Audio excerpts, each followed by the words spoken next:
Hello, everybody, and welcome back to day 4 of CIE. We are halfway there, so we still have a lot of panels and terms to come up, so definitely stay tuned for those. So today we will be doing our Crafting Competitive Excellence panel, so we'll get some insights from some Vancouver Film School game development faculty. So today I have 3 amazing guests with me, and we'll start off by getting them each to introduce themselves and telling you all what your favorite video game is of all time. All right, I'll kick it off, I guess. So I'm Christopher Mitchell. I'm head of department for game design and programming at Vancouver Film School. And favorite game I ever worked on had to be Simpsons Hit and Run, because luckily I got to design that. I was one of the designers on the team, and then I wrote the game, which was a lot of fun. And then favorite game I ever played is Sid Meier's Covert Action, which is a 1990 game that had lots of code breaking in it, and I love code breaking. I just think it's super fun. But like most recent modern game that I'm playing right now, like absolutely love with, is of course the game that Mateus worked on, which is Baldur's Gate 3. So yeah, I still play that game. I'm doing an all bards playthrough right now with some friends, which is a genuinely stupid way to play the game, but it's so much fun. But yeah, I'm really digging it. So Awesome. And then we'll move down to you, Mateus.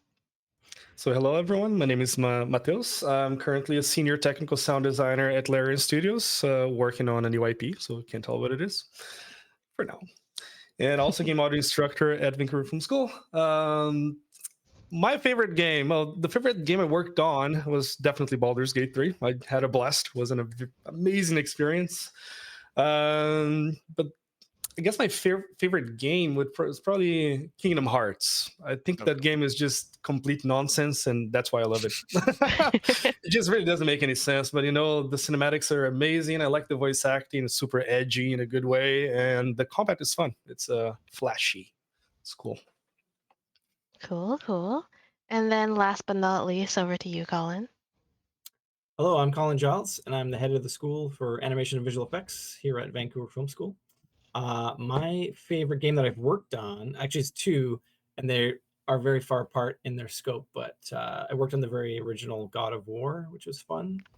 Didn't know that was going to be what it became at the time, of course. And I also worked on a game called Mickey's Phonics Quest, and we were the first group of animators that were hired to animate Mickey Mouse on paper outside of the Disney studio. So it's a very unknown game. It was given away in cereal boxes in later years on CD-ROM, but that's a good one.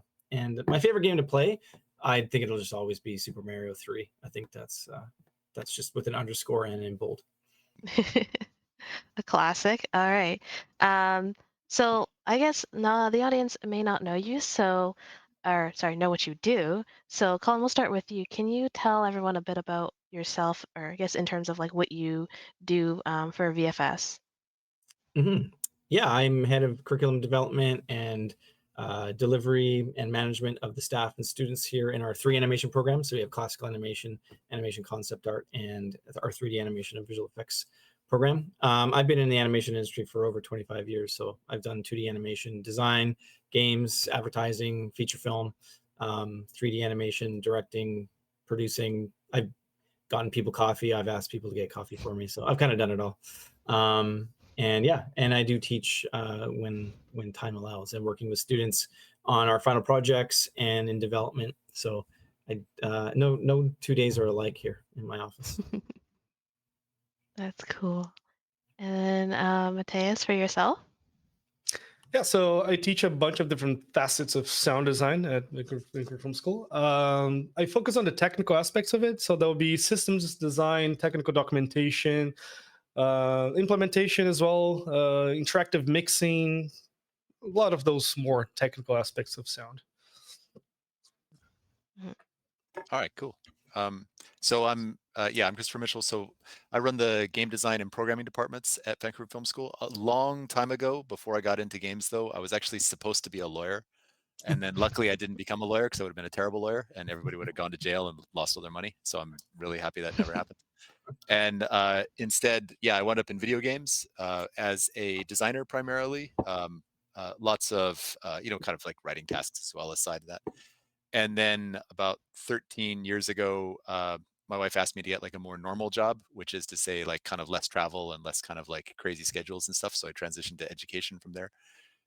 But I'm still, very much in games. I'm working on a PS5 game right now, but I can't talk about it because I'm under NDA, which is super annoying because I really like it. At VFS here, I do a bit of teaching like Colin does, mostly to do with the student funnel projects, like helping design the funnel projects and then mentoring them while they're in production down here, which are these crazy, like, high intensity pressure cooker situations where people make these cool, like fully playable games.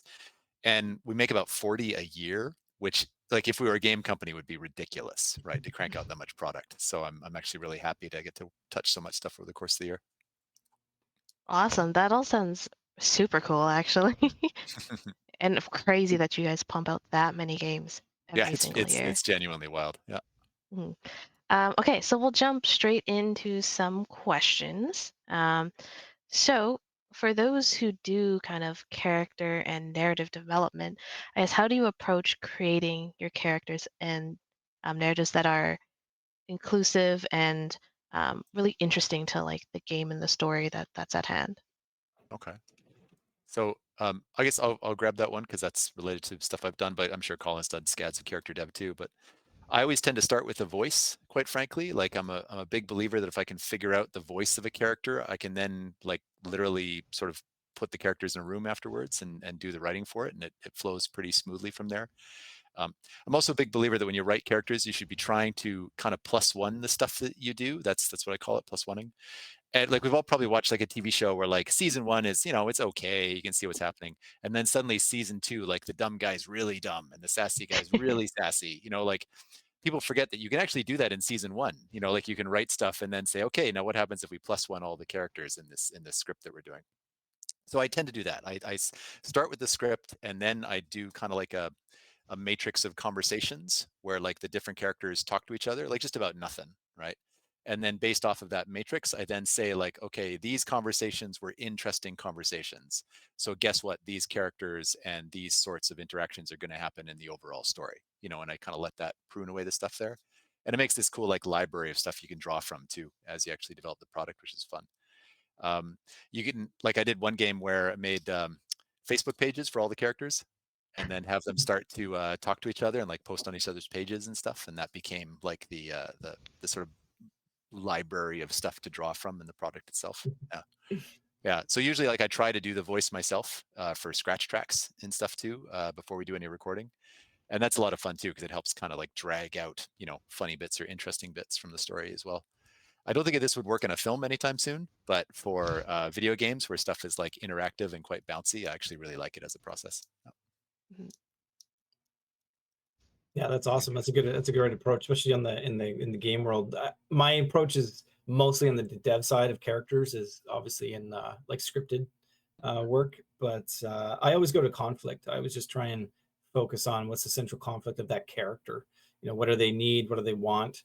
And then you take it away from them, or you put their fears right in front of them, and you get to kind of find out what it is, what they're made of, and how Mhm. far they're going to go. And if you're stuck in 1955, are you going to try and get back to 1985? And how badly do you want to power that DeLorean? So it all Mhm. comes down to that as the core central part of who that character is, and from that central conflict, you can kind of breed out relationship characters, story through lines, environments, sets, situations, and then bouncing off what Chris said too about like the voice and all the design aspects of the character.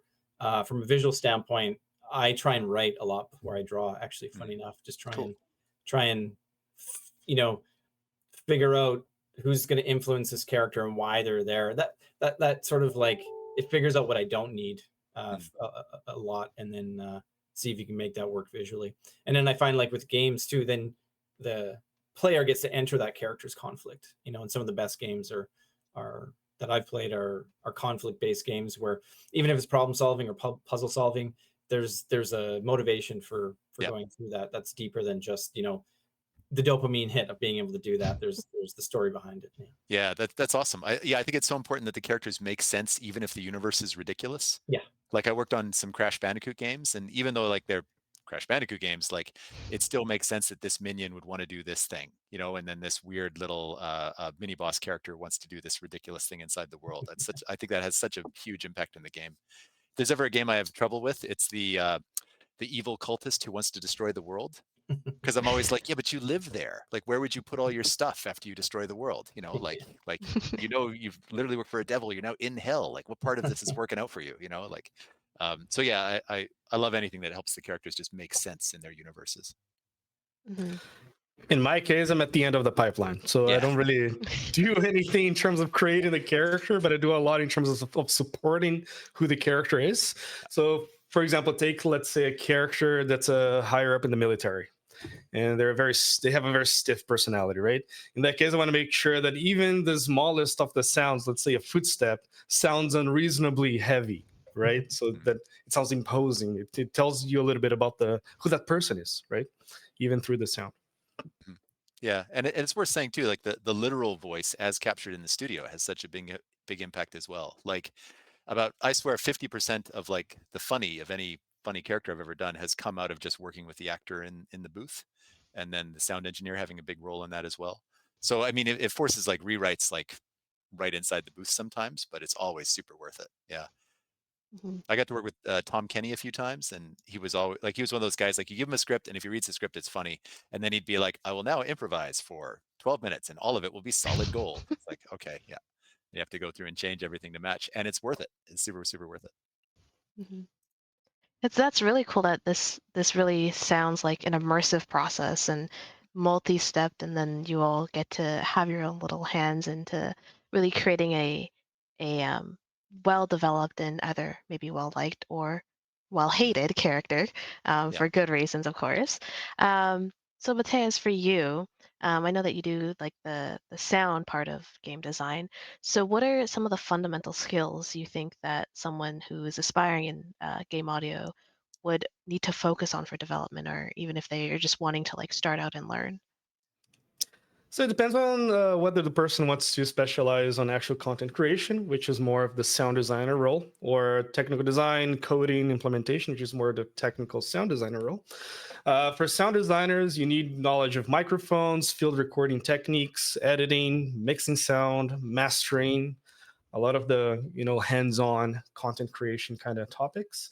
Now for technical sound design, you definitely need coding. You also need knowledge of mixing, because there's a lot of interactivity that goes inside a game.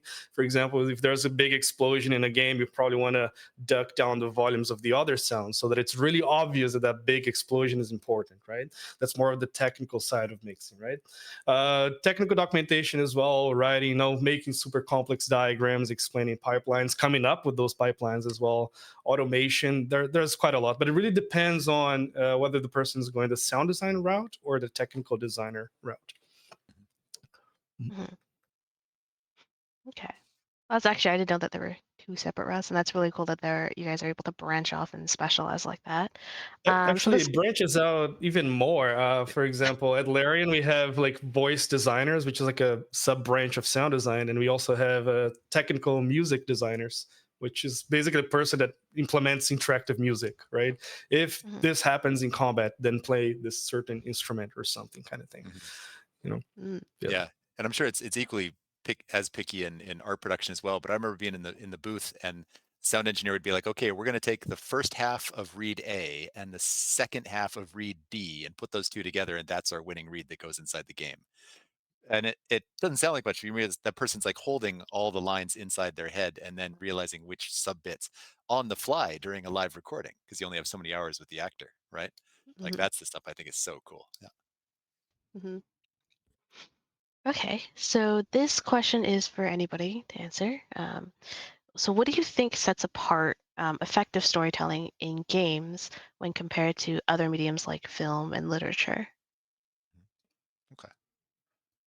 I think a good mixture of a good mix of active and passive storytelling. I'm a big fan of environmental storytelling, so I get really excited when I walk into a certain place in the game and I can tell what's going on. No one told me anything. I'm just looking around and I have a very good idea of what's going on, and it drives me to actually want to take action in the game so that I find out more about what's going on. So yeah, I like this call for action that happens with video games. Mhm. Yeah, making things interactive, like it's a pretty standard answer for games, but I mean, there's a lot of truth to it, and it's changed over time though, because when I entered games, sort of game story was the player inhabits this meat suit, which is the main character, and they walk around inside a story, right? And then the story just kind of happens in front of them here. Maybe they push some buttons to move the story along, but like that's about it. And I suspect we did that at the time because we couldn't really compete as easily with film and TV in that realm, but then as game fidelity started to improve, we became more willing to watch, kind of a third person character participate in these stories and see them in the actions. And then hopefully, yeah, their actions make sense and they suit within the universe. And as Matthias indicated about environmental storytelling, like somehow the world itself is communicating some of these reasons versus, narration that goes on about the 7 golden rings that power the sun or whatever, like which bore the hell out of everybody. Well, I think that, I mean, of course, the key difference, Chris alluded to it, is in a game, you're the director, essentially, and in scripted or live action or animated sort of series or even advertising, like I just show you what I want you to see.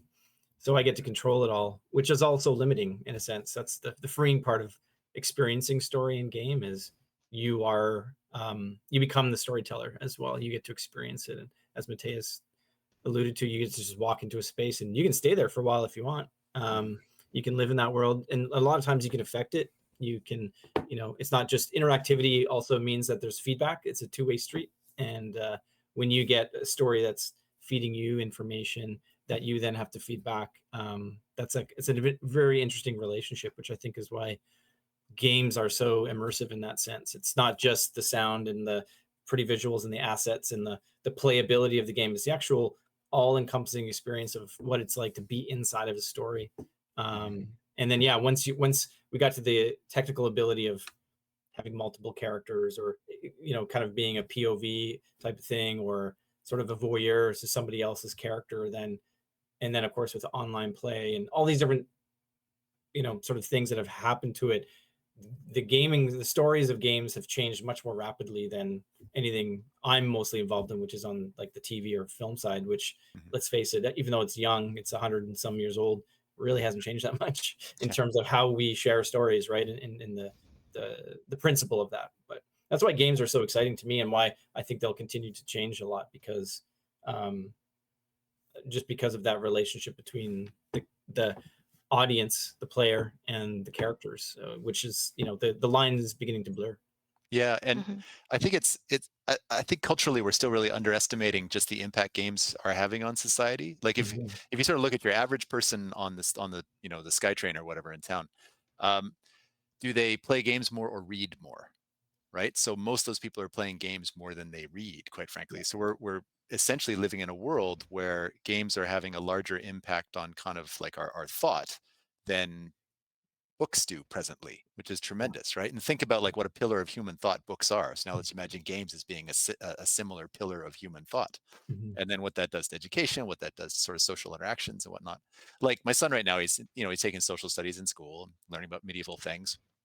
And then he and I play Crusader Kings on the weekend together, right? And in Crusader Kings, he's learning about matrilineal marriages in northern Lombardy, but it doesn't say as much on the box, right? But I suspect he's learned more from that, from the social studies.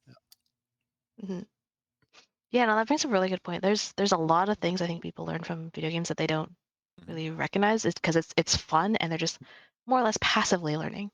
Yeah. You just kind of understand it. Hey, Colin, so I'm going to throw a question to you. Can you share some examples of different animation styles or techniques, and which one is your favorite? Well, my favorite is kind of like choosing a favorite child, but there is always one child that you don't give the credit card to. So I'll say classical, like hand drawn on paper animation for me is my favorite. Now that's kind of just what I was drawn to when I was young, and it's what I saw, and it's the people I looked up to, and it's how I studied. But I kind of liked all forms of animation. I mean, I wanted to work for Disney back in the early 90s on the big, musicals that they were doing at the time. And I would have never thought I'd be doing, ripping demons apart in the original God of War. That wasn't really my MO, or working on something like Ren and Stimpy. But that, for me, the interactivity of the art side of it is really kind of like, it's a part of who I am. So it's a bit of a leading answer because it's just super specifically mine. But I have enjoyed the possibilities of what we've been able to do in 3D. Stop motion to me is kind of the epitome of what animation is. I know there's even some games that are in stop motion now too. So I find that is like that is the true sense of like all of the art forms coming together. And the artistry of that is really fascinating. But yeah, I mean, there's so many, virtual production, motion, I know I've gone through many cycles of the industry. And, when motion performance or motion capture was becoming a thing, there was clearly a group of animators that were like, burn it down at the stake. And 5 years later, we're all doing, motion capture stuff. So it's about accepting all the different tools. And what's really great is none of them are being replaced. They're just being added to. So that's why I say choosing a favorite is kind of hard, because they all give different possibilities. And for me, it all comes down to the kind of story I want to tell, or the kind of game I want to play or make. Is bouncing off those ideas rather than like, well, it has to be this certain style.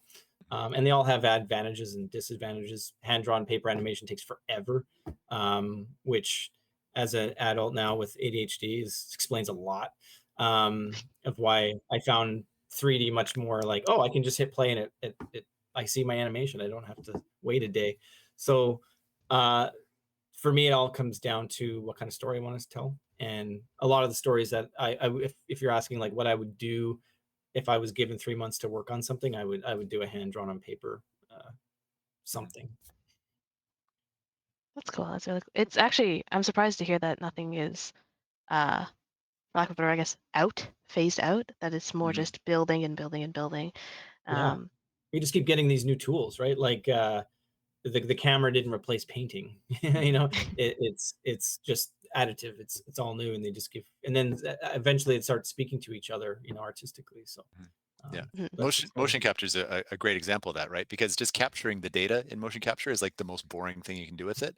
Then taking the data and manipulating the data after the facts is where like the real animation happens these days. So like capturing like a fall is a great thing to do in motion capture, because landing with weight is a difficult thing to animate, right? But then the part where then he jumps off into the universe, like, okay, somebody's going to hand animate that. Like, I don't think the actor is actually doing that. Yeah. Okay. So Christopher, this is for you. So can you share a bit about your approach on balancing gameplay mechanics in terms of challenge versus enjoyment? Because I know a lot of university students especially enjoy things like Dark Souls, and those Yeah. are traditionally super, super challenging to the point where it either will frustrate you and you'll quit, or you'll grind for hours for one boss and then still not kill it. Yeah. If I ever had like success as a designer, I think it's because I'm pretty good at getting inside the user's head and sort of saying to myself, like, okay, how would somebody who didn't work on the game all day for 2 years, like play this game? Like what are the signifiers inside the environment that are telling me sort of how to this play? So something like whatever, Dark Souls franchise is a decent example of this, and that like it is a game which is brutally hard, but it manages to be fair, because if you're paying attention in the game, you can pick up on the cues before attacks happen. You could say, okay, I dodge roll at this point, I will survive this attack, assuming I do these things. So when I work with young designers, that's one of the things I work with, is I sort of say, okay, it's fine to tune towards high levels of difficulty as long as the player is blaming themselves when they die, rather than blaming the developers for killing them, which is a very, very different situation, right? So say if I'm designing like a sniper enemy, for example, my sniper is going to miss his first shot, because I want the user to sort of see that tracer run past, and you have a chance to look up and see where the sniper is. And then once the user knows the sniper there, okay, now it's open season. Like they have to actually react to that thing. So that's how I make things, fair. In terms of literal balancing, that's where people start looking for metrics that they can balance against. So, like DPS is a really common metric. Okay, so damage per second based on skill or something like this. But in esports, it's actually like quite a limiting thing. Like if it was just raw damage output was the only thing that mattered, then people would just choose certain champions and that would be the end of it, right? But I know at Riot and similar companies and whatnot, they think more about saying, okay, these are the top tier characters for this level of player. A beginner player will pick up on these skills and spin to win until they reach a certain skill level. And past that skill level, then they should be naturally switching to other champions as those previous abilities start to get countered. So it's sort of matured from just raw DPS to sort of DPS based on time in the game, and then people migrating from champion to champion over time as they play through this too. There's a guy called Greg Street that you can dig up on YouTube who's given some amazing talks on this kind of stuff. And he's just like, he runs his own studio now, and he's my go-to, like, I wish I could balance as well as Greg Street one day, and he started in RTSs and things like this. Yeah, I mean, that's the boring answer, which is make it fair and then find a metric and then balance the metric against the skill of the player as well, right? And you kind of take the dev team as being like that top level, like somebody who's already sunk in hundreds of hours into it. And then as a designer, you sort of force yourself to then work your way down the chain and sort of say, okay, what is a basic player? What is an intermediate player? How do they interact with it too? Mhm. There we go. Mhm. So it's squishy and spreadsheets is the answer. No, that's really interesting because I know, not to shade Riot, but everyone complains about their balancing. But Oh to yeah, hear that endlessly. Yeah. it's so complicated and it's hard, I think that's underappreciated Mhm. by the general public. It's a tough job to do. Yeah, But yeah. yeah, kind of Some of the speaking. balance complaints I find actually like kind of entertaining, I have to say. Where and one of my favorite things to do is to read forum posts about patches for games I don't play, because they come across as magnificently unhinged, and just as a designer, I absolutely love it. So sorry, you were gonna say? Yep. No, don't worry about it. Um, yeah, no, but speaking kind of top down, um, let's flip that and go kind of maybe bottom up. What is, I guess, not many people know the process of making a game and Mm, how it goes from I have this idea to it's on my screen now I'm alpha testing, beta testing, and we've done a full release. So, can you all kind of describe a bit of that timeline and where certain things happen and benchmarks and all of that? mhm. Yeah, I mean that's a there's lots of entry points into there is sort of the issue, and I think all of us have probably Yeah. seen like different entry points. Like I tend to think about things quite mechanically now. I know early in my career I didn't. I was more like, I'm going to tell you the grand story of this magical universe or something. Now I'm more like, I have an interesting idea about how to control a sword with two sticks. Like I tend to think very, very mechanically in how things work out. So I actually really recommend anybody interested in this kind of stuff, uh, almost imagine your digital product was a board game. Reach that level of clarity of this happens and this happens and this happens, but at like this really kind of low functional level. And if you can prove that's interesting and prove that's fun, then it's worth investing a bit of time into like art and prototype and things like this to actually grow it out, you know. But I'm sure like Colin's got stories where things started very different places, like where it started with concept art and then started to like dig out mechanics from the concepts, things like this. Yeah, or even starting from theme, or Mm. just something that would seem exciting is some of the, like even working on God of War, it's like the technology had come to a certain point where you could build a game that was incredibly immersive, and it was also, you know, latching on to some other successes that had happened around it. Mm. Or like even some of the Disney interactive stuff was purely educational with the wrappings of very identifiable IP. And you could tell that someone had just had two wheels and they were like Mickey and math and Yeah. Winnie the Pooh and music. And that's an, and I've realized that there's no necessarily bad way for those where they come from, because actually those Mm. games were quite enjoyable to play. They were all reward based, which I enjoy. So even like, as an adult, learning, the little tricks and getting rewards and going to the next level. These things in terms of story and gameplay were always exciting, regardless of where it came from. But I think I don't know if I've ever experienced like a full pure someone came to us. I just had a dream last night. It was a great video game idea. It'll change the industry and go like that. The reality of that is that it doesn't really happen, and and especially on some of the animation like television stuff, a lot of it's been IP based. Heck, I worked on Thomas the Tank Engine for 5 years. I mean, it was 30 years old already by that point. That was 12 years ago. So but there was some great, beautiful, wonderful stuff in there. And then there was also some episodes where you're like, this is literally just filling time.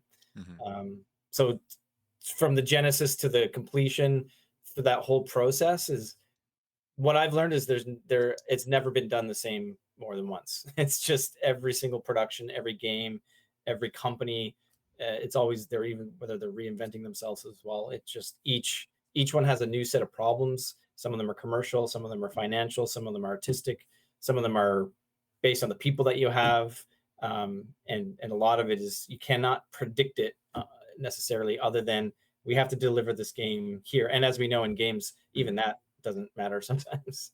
Yeah, like that's a classic sort of a junior developer thing. I've noticed junior developers will really just beat themselves up trying to get like the perfect game idea. Yeah. They're like, no, like I will die on this hill that the character customization screen happens first, right? And then senior devs are sort of like, you know what, it's execution that matters, right? Like, and I've been on big teams, like whatever, 200-person teams, where we've entirely switched genres from one game to the other.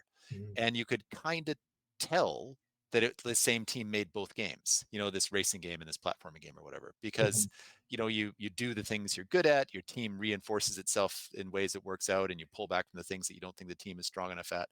And after enough time in games, you kind of recognize that any game idea can be great based on execution, and it's kind of not worth beating up all your friends to get the character's creation screen first, right? But that takes a while. You got to ship a few games to get to that point. I'm going to second what Chris said, because my personal philosophy is that ideas don't make games, it's people who make games, right? So it's really all about the team. And even if you have a great idea, chances are the end product will be very different than what you originally envisioned, Yeah. A healthy way to think about it is imagine like an hourglass, and at the top of the hourglass, we've got this nice big line. And this is the start of a project's pre-production, and anything's possible because you haven't done anything yet. And as you start making decisions, like things focus down and down and down, as you sort of cut things away and you say, the game's not this, and we want to do this, and we want to do this, we don't want to do that, until you reach whatever you think that sort of minimum viable product actually is, which is basically the end of pre-production. Like we know what the heart of the game's going to be. And then the dev team gets to work and you pile people onto it. And what just happens is people discover things. They discover interesting changes they can do. They can say, oh, this side quest is actually a lot more interesting than we thought it was going to be. So we're going to do this and this and this, and that sort of possibility space widens out until the game ships. And even though the features didn't really change, the scope and scale of the game changes a lot. So we start out huge and get tiny and then sort of ship huge again, right? So, whatever Baldur's Gate 3 was huge, shipped to whatever like a quest structure was and D&D rule set was, and then using those rule sets built a universe, right? And that's a very healthy way to make a video game. No, that's actually really cool that's actually typically how it's done, or good structure, because yeah. Yeah, whether people know it or not, that's just a handy metaphor I like. So it's true in so many things, even writing a book or making a film. If you think of like someone writing Harry Potter, it started as this and then it became this, and then it becomes even bigger than the bottom, right? So it's the cycle of creation and creativity, and you marry that to the commercial side of it, and that's where you get all those different factors. And as Mateus said, sometimes at the end you get something that you didn't think of at the beginning, and you probably wouldn't have been able to come up with that idea hadn't you started a different one. So Okay. Okay, so our next question is, what inspired you to take this path, and what is keeping you here? And Mateus, if it's all right, we can start with you. Yeah, for sure. For me, it was something very simple. I've been playing games ever since I was a little child. That always made me happy. And eventually I thought, well, I want to make games that are going to make people feel the way I feel. I want to make games that are going to bring joy, games that are fun, games that are going to bring people to your home so you can have a little house party and have fun together. And that's still what's keeping me in the games industry. It's really just my interest and passion for making video games. Also, I've been coding for a long time. Love systems. Love working with huge code bases. It's like a insane puzzle for me. So to me, it's always a very good challenge to work with a new game engine or a new game, or even just a little system. It's always a good thing. All right. You want to go next, Paul? I'm curious to hear this. Oh, yeah. Well, see, I grew up on a farm and I only had 3 channels, and I just so happened to be sort of naturally okay at drawing. So I very quickly became the kid who could draw.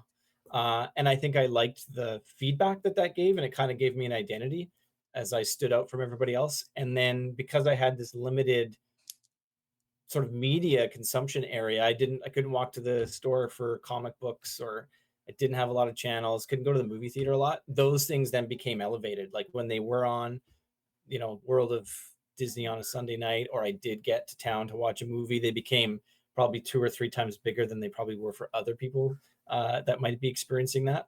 And I think I connected my ability to draw with that world. And I really never, ever thought of doing anything else. That was from a very young age. And I was lucky to have some very supportive art teachers who, again, if you were teaching art in the middle of Northern Alberta and you saw one person who had some sort of aptitude for it, you were like, it was like a shining star. So I built really good relationships with those teachers. In fact, some of them I'm still in touch with. And I think for me, the animation side of it came from the ability of, I never necessarily enjoyed making finished work. I really loved being able to work fast and then see something come to life was pretty amazing to me. So, which is why when you asked about my favorite style, it would still be that hand drawn style. But yeah, and then I never had a plan. I'd always tell my students this, like I never wrote down like a vision board and all this kind of stuff. I just started working and loved being a professional. I just love working in commercial art. I love working with people, and that naturally gravitated towards sort of like going up the hierarchy of, lead artist, supervisor, director. Then you realize, well, I'm just teaching people all the time. And I always kind of connected that back to my high school teachers who really supported me. So I think I was sort of inevitably always going to become an art teacher, which is what I kind of am. I'm more of a manager, but I think all that other experience kind of comes along with it. But what keeps me here and what keeps me, especially in education, is as Chris mentioned, like we make so much stuff here. Yeah, absolutely. So much stuff. And some of it is amazing. All of it is inspiring. And it's just really cool to meet students who are, although people, and I'm sure Mateus and Chris can agree with this, like they're way more aware than like when I was in school, but there's still that general naivety and hopefully a little bit of school rebellion in there too, which is just like, just do it. I'll have students who say, well, I kind of want to make something that's on the horror genre. I'm like, then you have to go like over, like ridiculously beyond the horror genre. Like give it to me all, because you're already going to play it safe just because you're so worried about what other people are going to think about it, and your artistic limitations and your knowledge limitations, your life limitations, in terms of experience when you're young. So that's really fun. It's really fun to be able to lean on experience and guide people through that. So yeah, it started from farm and now to the farthest thing from that, I guess. Yeah. My story is somewhat similar to Colin's, actually, also from Northern Alberta, in fact. We moved into like quite rural Vancouver Island, and I had young parents, not a lot of money, but they did buy computers when they came out then. And I think it's actually a bit of an advantage that I had, in the sense that if you had a computer back then, it didn't work magically like computers today too. You didn't just like sort of start Windows and Windows worked. Like you did loads of programming yourself because it was the only way to really get things working a lot of the time, right? So you just kind of like passively did a lot of software and hardware work just by virtue of playing with computers. I think it was a real advantage. After university, I lived abroad. I did a bit of teaching, and I sort of made the argument to a game company in Vancouver that educational theory and game design theory are the same thing. Like maintaining someone's attention, introducing new ideas, and getting them to learn new skills and then apply those skills as they move throughout the experiences. And the game company was like, yeah, that sounds about right. So they took a chance on me, and it turned into a career, which was pretty cool. I actually didn't even really know I was a decent writer back then. I was writing stuff. I was writing what I thought was placeholder stuff in the game scripts, and then that went off to like Gracie Films and Matt Groening and stuff like that. And they were like, "Yeah, this is pretty good. Let's keep it." So that sort of turned on the other part of my career. Yeah. Oh, that's really cool to hear where you guys all started from and why you're still here and why you still enjoy it. It generally sounds like everyone in the game dev industry is, in their own respect, just a trailblazer and likes to push and grind. Yeah. But to each of you, what was one of the most memorable projects that you've worked on, if you can say? Okay. I guess my answer is pretty easy, right, Yeah. Chris? It's Yeah. definitely Baldur's Gate 3 for obvious reasons. I just love that game. Like the fact that like most of what you think of can actually be done in the game. And that really amazes me, right? It was definitely very challenging because there are so many possibilities, there was a lot of work to do. But going through that experience and working at a place where my voice was actually heard and it was like a super collaborative environment, that was an amazing experience. I had a great time, really. All right. Yeah. I mean, obviously it's Simpsons for me. Like Simpsons Hit and Run was such a big deal for me. And it's the sort, like, I don't even know if it really could have happened today, because now, unfortunately, everybody knows video games are big business, and then video games based off successful TV IPs are even bigger business. Back then, because Fox was still kind of figuring that landscape out, I think they had an unusual level of trust for the dev team. They were just like, oh yeah, sure, you can do this and you can do this, and oh, okay, fine, we'll invest this in here. Um, if exactly the same game came along today, I literally just don't know if the IP stakeholders would have let us do something like that. Maybe that's part of why a sequel's never happened, right? It's just the fact that like getting people to agree to these things is so tough now. But back then it was amazing, and just the team was super fun, and also like a really funny team. Like I've never laughed so much on a job. I've never like just willingly like hung out for hours and hours and hours with people on a job. It was so great. And they we jokingly call it like a lightning in the bottle situation. Like everything just kind of worked in a way that I've rarely seen. And also too, like I would think about, say, like Night Boat, which was a joke in a Simpsons episode for like 11 seconds. I'd be like, oh, we've got to include Night Boat. Night Boat's in the game, like you could actually do stuff like that, which was so much fun. Yeah.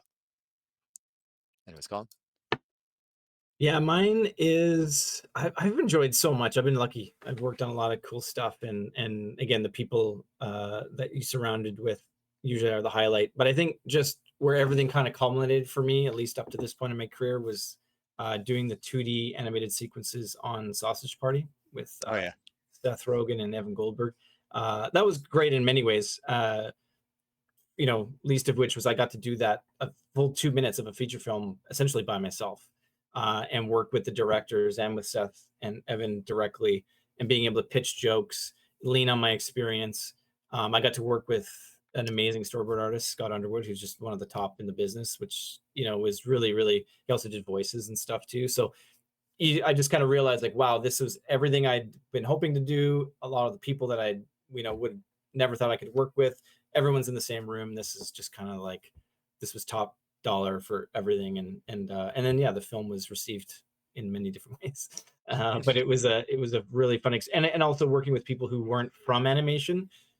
There was I had come from series work, and where, as Chris mentioned, there's like this box that you have to fit into this commercial box, but this was kind of like this sort of rebellious world happening that no one really knew about, and you've got a couple of producers and a writer director that hadn't really had experience with animation, didn't know its limits, which was maddening to some people. But for a 2D artist, you come up with an idea, I can make it. I'm only limited by the amount of time you're going to give me to do it. So, when they're throwing out ideas like put a box of crackers in the background, the assets and dev team are freaking out because we can't get that done by Wednesday. But for me, it's like I can have it done by lunchtime if you want. So we could riff and iterate on jokes, and I could pitch jokes and stuff too. So that was to this point. That's outside of some student productions, by the way. That's been my favorite professional experience. Yeah, and you're getting sequeled, of course, which Mateus and I aren't going to be. Yes, soon on Prime, Yeah. the TV show. Awesome. We do have a question from chat. Sure. Somebody asked, what would be a dream franchise for you to work on / make a game related to?